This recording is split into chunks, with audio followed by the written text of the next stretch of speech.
The only people who don't want to disclose the truth are people with something to hide.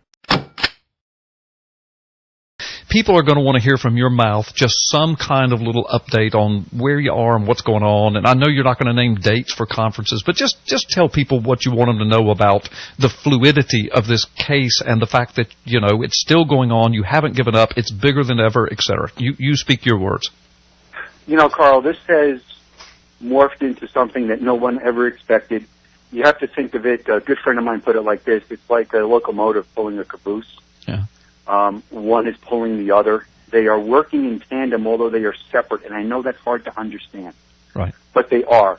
And every time we get close to something, we end up discovering something else, and it keeps to prolong this. We are hoping that we are getting close to finally putting a ribbon on it, but I don't know if that's going to happen. But, Carl, I want to say one thing. I don't even know if I'm going to have the time. We were accused on Peter Boyle's show of crying wolf. Mm-hmm. I want your audience to understand there were 3 separate occasions that we thought something big was going to happen. Right. And I'm going to tell you what they were. About 2 years ago, outgoing Congressman Joe Walsh pledged to us that he was going to take my information, he was going to go on the floor of Congress, of the House, and he was going to ask it to be entered into the congressional record and demand an investigation. Right. I worked feverishly. Joe Gilbert actually brought Walsh to us. Feverishly over Christmas. You could ask my wife. I didn't even see Christmas that year or New Year's, trying to get this thing done for this guy. And when it came time to do it, he didn't do it. Right. He gave up his seat and he walked away. Right. You got 1 That minute. was the first time we thought something big was going to be. Then we had Steve Stockman. Steve Stockman, you and I met in CPAC. He said the same thing.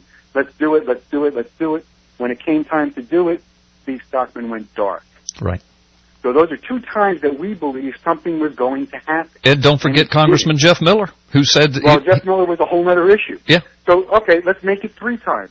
Any time we have told you something big was going to happen is because we truly believed it. These congressmen. We were counting on these people, and if they change direction, there's nothing we can do about that. Right. The only people who don't want to disclose the truth are people with something to hide.